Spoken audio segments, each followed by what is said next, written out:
Election আসলে দিল্লির বাবুরা এসে বড় বড় কথা বলে, কিছু গরিব লোককে আবার কি করে বলুন তো, কিছু গরিব লোককে আবার লুকিয়ে লুকিয়ে উজালা দিচ্ছে। আবার মনে আছে 5 বছর আগে দিয়েছিল, তারপরে কেড়ে নিয়েছিল।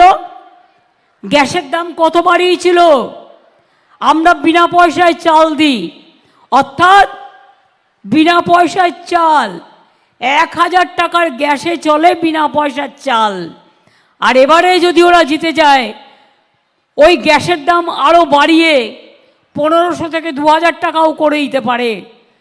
না পাওয়া যাবে কেরোসিন, না পাওয়া যাবে গ্যাস, আবার সেই ঘুঁটে দিতে হবে, আবার সেই গুল দিতে হবে, আবার সেই গাছের কাঠ কুড়োতে হবে, তারপরে রান্না বান্না করতে হবে।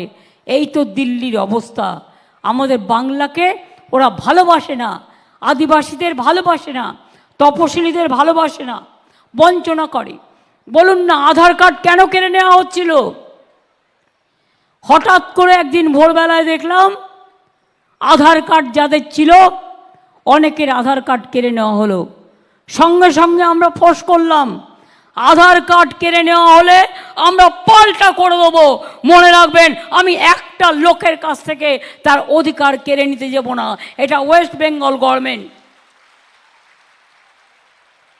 নির্বাচন আসবে, কে করবে? কাকা। 5 বছর তাকে ফরেনার হয়ে যেতে হবে।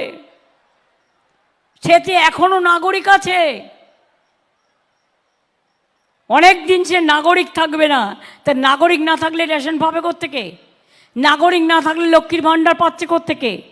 নাগরিক না থাকলে সে স্কুলের অ্যাডভান্টেজ পাচ্ছে কোত্থেকে? নাগরিক না থাকলে স্বাস্থ্যসাথী পাচ্ছে কোত্থেকে? এগুলো সব ছলনা, মনে রাখবেন।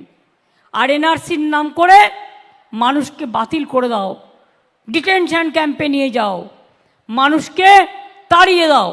একটা মানুষকে আমরা তাড়াতে দেবো না, এটা মাথায় রাখবেন। সব ধর্ম আমার কাছে প্রিয়, সব মানুষ আমাদের কাছে প্রিয়, সবাই এক থাকবে, সবাই ভালো থাকবে, এটা আমরা চাই। হাতি যদি কাউকে মেরে ফেলে, সঙ্গে সঙ্গে 5 লাখ টাকা পাবে, আর একটা চাকরিও পাবে। ইতিমধ্যে 750 জনকে আমরা ফরেস্টে চাকরি দিলাম গতকাল, অর্থাৎ 12,000 টাকা করে সে মাইনে পাবে এবং 60 বছর পর্যন্ত চাকরি করবে। আমি জানি মাঝে মাঝেই হাতি বেরিয়ে পড়ে, খুব সমস্যা হয় মানুষের। হাতির পাল, অনেক সময় আমি দেখি হাতিকে আমি ভালোবাসি, হাতিরা আমাদের সাথী, কিন্তু হাতি মানুষ মারলে পরিবেশ, কেউ কেউ আছে তাদের কানে যায় না ওদের কান্না, কিন্তু মানুষ যদি ভুল করে একটা হাতির গায়ে হাত দিয়ে ফেলে, শোরগোল তৈরি হয়ে যায়। আমি বলি, হাতিও প্রাণে বাঁচুক, মানুষও প্রাণে বাঁচুক।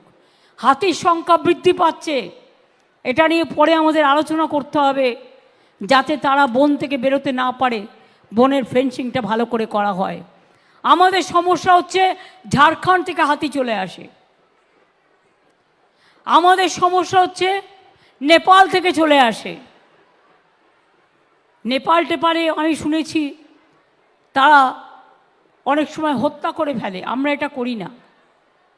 বন্য প্রাণীও আমাদের প্রাণ, সবুজও আমাদের প্রাণ।